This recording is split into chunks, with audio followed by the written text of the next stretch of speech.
ಯಾ ದೇವಿ ಸರ್ವಭೂತೇಷು ಮಾತೃರೂಪೇಣ ಸಂಸ್ಥಿತ ನಮಸ್ತಸ್ಯೈ ನಮಸ್ತಸ್ಯೈ ನಮಸ್ತಸ್ಯೈ ನಮೋ ನಮಃ. ಸ್ನೇಹಿತರೆ ನಮಸ್ಕಾರ. ಇವತ್ತು ವರಮಹಾಲಕ್ಷ್ಮಿ ಹಬ್ಬ. ನಿಮಗೆಲ್ಲರಿಗೂ ಶುಭಾಶಯಗಳನ್ನು ಕೋರುತ್ತಾ ಸ್ನೇಹಿತರೆ, ಹಬ್ಬವನ್ನ ಬಹಳ ವಿಜೃಂಭಣೆಯಿಂದ ಆಚರಣೆ ಮಾಡ್ತಾ ಇದ್ದೀರಿ ಅಲ್ವಾ ಸ್ನೇಹಿತರೆ? ದೇವಿಗೆ ಯಾವತ್ತು ಶ್ರದ್ಧಾ ಭಕ್ತಿಯಿಂದ ನಾವು ಪೂಜೆ ಮಾಡ್ತೇವೋ ಅದು ಆ ದೇವಿಗೆ ತಲುಪತ್ತಂತೆ. ಆಡಂಬರದ ಏನು ಅವಶ್ಯಕತೆ ಇರೋದಿಲ್ಲ. ಜಸ್ಟ್ ಒಂದು ಕಳಶ ಇಟ್ಟು ಕೂಡ ಪೂಜೆ ಮಾಡಬಹುದು, ಅಥವಾ ಜಸ್ಟ್ ಒಂದು ಫೋಟೋ ಇಟ್ಟು, ಈ ತರ ಒಂದು ಲಕ್ಷ್ಮೀ ಫೋಟೋವನ್ನು ಇಟ್ಟು ಕೂಡ ಪೂಜೆ ಮಾಡಬಹುದು. ಸ್ನೇಹಿತರೆ, ಈ ವಿಡಿಯೋದಲ್ಲಿ ನಾನು ಪ್ರಸನ್ನ ವೆಂಕಟದಾಸರ ಒಂದು ಪದ್ಯವನ್ನ ಹಾಡ್ತಾ ಇದ್ದೇನೆ. ಲಕ್ಷ್ಮಿ ಕುರಿತಾದ ಒಂದು ಪದ್ಯ. ಲಕ್ಷ್ಮಿ ಹೇಗೆ ಬರಬೇಕು? ನಡೆದು ಬಾಮ್ಮ ಲಕ್ಷ್ಮಿ ನಿನಗೆ ನಡೆ ಮುಡಿಯ ಹಾಸುವೆ ಅಂತ. ಲಕ್ಷ್ಮಿ ಹೇಗೆ ಬರಬೇಕು ಅನ್ನೋದು ಈ ಪದ್ಯದ್ದು. ಅಂಡ್ ಸ್ನೇಹಿತರೆ, ನಾವು ಯಾವತ್ತು ಪೂಜೆ ಮಾಡುವಾಗ ದೇವರ ಮುಂದೆ ಗಂಡಸರಾದ್ರೆ ಯಂತ್ರ ಮಂತ್ರ ತಂತ್ರದ ಮೂಲಕ ದೇವರನ್ನ ಆಹ್ವಾನ ಮಾಡ್ತೀವಿ.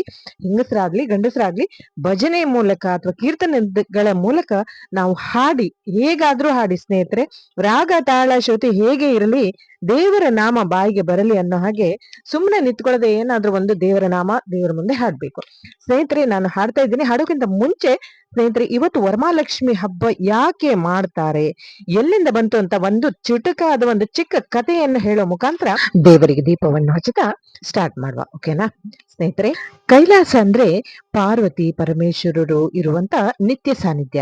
ಒಮ್ಮೆ ಅವರಿಬ್ಬರು ಸಂತೋಷದಿಂದ ಇರುವಾಗ ಒಮ್ಮೆ ಜಗನ್ಮಾತೆಯಾದ ಪಾರ್ವತಿ ಕೇಳ್ತಾಳೆ, ಮಹಾದೇವ, ಪ್ರಪಂಚದಲ್ಲಿ ಸಕಲ ಸೌಭಾಗ್ಯವನ್ನ ಸಂತೋಷವನ್ನ ಕೊಟ್ಟು ಭಕ್ತರ ಕಷ್ಟವನ್ನ ಪರಿಹರಿಸಿ ಸೌಭಾಗ್ಯ ಉಂಟು ಮಾಡುವ ವ್ರತ ಯಾವುದು, ಅದನ್ನ ನನಗೆ ಹೇಳುವಿರಾ ಅಂತ ಕೇಳಿದಾಗ ಪರಮೇಶ್ವರರು ಹೇಳ್ತಾನೆ, ಹೇ ದೇವಿ, ಸರ್ವ ಸಂಪದ್ರತವಾದ ಪುತ್ರ ಪೌತ್ರದಾಯವಾದ ಸನ್ಮಂಗಳ ಸಂತಾನಕರವಾದ ವರಲಕ್ಷ್ಮಿ ವ್ರತ ಎಂಬುದಾಗಿದೆ.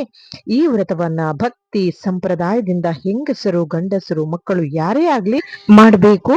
ಹಾಗೆ ಸಂತೋಷ ಭರಿತರಾದ ಪಾರ್ವತಿ, ಸ್ವಾಮಿ, ಆ ವ್ರತ ಯಾವುದು, ಯಾರು ಅಧಿದೇವತೆ, ವರಲಕ್ಷ್ಮಿ ವ್ರತದ ನಿಯಮ ಏನು ಎಂದು ಕೇಳಲಾಗಿ ಅದಕ್ಕೆ ಪರಮೇಶ್ವರನು ಅದರ ಅಧಿದೇವತೆ ಮಹಾಲಕ್ಷ್ಮಿ. ಅದನ್ನ ಶ್ರಾವಣ ಮಾಸದ ಭೃಗುವಾರ ಅಂದ್ರೆ ಹುಣ್ಣಿಮೆಗೂ ಬರುವ ಮೊದಲು ಶುಕ್ರವಾರ ಯಾರು ಶ್ರದ್ಧಾ ಭಕ್ತಿಯಿಂದ ಮಾಡ್ತಾರೋ ಆ ದಿವಸ ಮಾಡಿದ್ರೆ ಭಕ್ತರ ಕೋರಿಕೆ ಇಷ್ಟಾರ್ಥಗಳು ನೆರವೇರುತ್ತೆ ಅಂತ ಪರಮೇಶ್ವರರು ಹೇಳ್ತಾರೆ.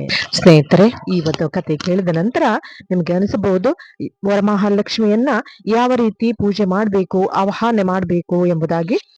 ಸ್ನೇಹಿತರೆ, ಈಗ ಒಂದು ಲಕ್ಷ್ಮಿ ಹಾಡು, ಪ್ರಸನ್ನ ವೆಂಕಟದಾಸರ ಒಂದು ಕೃತಿ ಇದು. ಸ್ನೇಹಿತರೆ, ಈ ಹಾಡನ್ನ ನೀವು ಕಲ್ತ್ಕೊಳ್ಳಿ. ಹಬ್ಬದ ದಿನ ಹೇಳಿ, ಯಾವಾಗೂ ಕೂಡ ಹೇಳ್ಬಹುದು. ಶುಕ್ರವಾರ ವರಮಹಾಲಕ್ಷ್ಮಿ ಅಂತಾನೆ ಅಲ್ಲ, ಪ್ರತಿ ವಾರ ಲಕ್ಷ್ಮೀ ಪೂಜೆ ಇದ್ದೇ ಇರುತ್ತೆ ಅಲ್ವಾ, ಸೊ ಆಗ ಕೂಡ ಹೇಳ್ಬಹುದು. ಫ್ರೆಂಡ್ಸ್, ಪದ್ಯವನ್ನ ಡಿಸ್ಕ್ರಿಪ್ಷನ್ ಬಾಕ್ಸ್ ಅಲ್ಲಿ ಹಾಕಿರ್ತೇನೆ, ನೋಡಿ ಕಲ್ತ್ಕೊಳ್ಳಿ.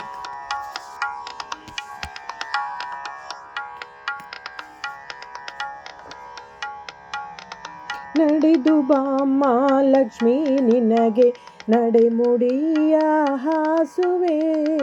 ನಡೆದು ಬಾಮ್ಮ ಲಕ್ಷ್ಮಿ ನಿನಗೆ ನಡೆಮುಡಿಯ ಹಾಸುವೆ.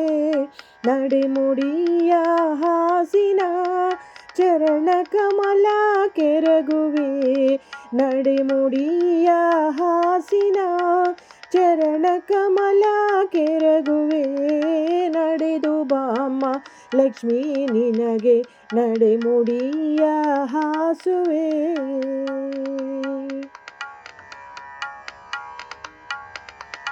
ಮರುಗ ಮಲ್ಲಿಗೆ ಧವನ ಸಂಪಿಗೆ ಸರಗಳನ್ನೇ ಪೂಜಿಪೆ.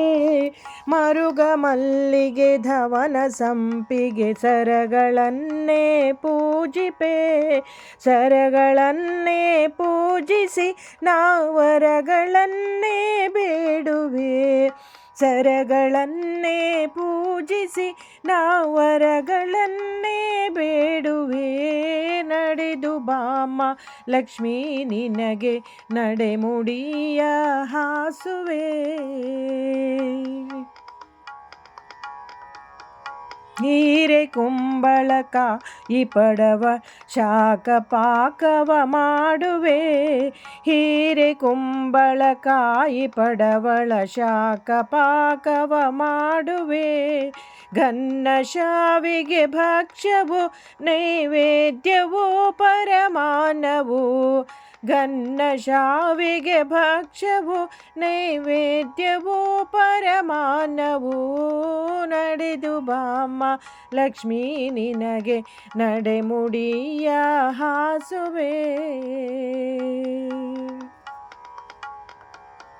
ಎಷ್ಟು ಬೇಡಿದರೂ ದಯ ಏಕೆ ಬರಲಿಲ್ಲ ಲಕ್ಷ್ಮಿ ನಿನಗೆ, ಎಷ್ಟು ಬೇಡಿದರೂ ದಯ ಏಕೆ ಬರಲಿಲ್ಲ ಲಕ್ಷ್ಮಿ ನಿನಗೆ.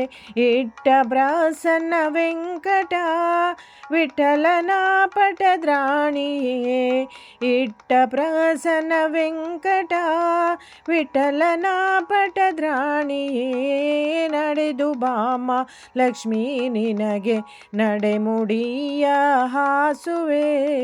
ನಡೆಮುಡಿಯ ಹಾಸಿನ ಚರಣ ಕಮಲ ಕೆರಗುವೆ, ನಡೆಮುಡಿಯ ಹಾಸಿನ ಚರಣ ಕಮಲ ಕೆರಗುವೆ. ನಡೆದು ಬಾಮ್ಮ ಲಕ್ಷ್ಮೀ ನಿನಗೆ ನಡೆಮುಡಿಯ ಹಾಸುವೆ, ನಡೆಮುಡಿಯ ಹಾಸುವೆ, ನಡೆಮುಡಿಯ ಹಾಸುವೆ. ಸ್ನೇಹಿತರೆ, ನಿಮಗೆ ಇಷ್ಟ ಆದರೆ ಈ ಹಾಡಿಗೊಂದು ಲೈಕ್ ಇರಲಿ. ಎಂದಿನಂತೆ ಹೆಪ್ಪಿಯಾಗಿರಿ ಆ್ಯಂಡ್ ಹೆಲ್ದಿಯಾಗಿರಿ ಅಂತ ಹೇಳ್ತಾ ನಮಸ್ಕಾರ. ನಿಮಗೆಲ್ಲರಿಗೂ ವರಮಹಾಲಕ್ಷ್ಮಿ ಹಬ್ಬದ ಶುಭಾಶಯಗಳು. ಆ ತಾಯಿಯ ಆಶೀರ್ವಾದ ನಿಮ್ಮೆಲ್ಲರಿಗೂ ಇರಲಿ.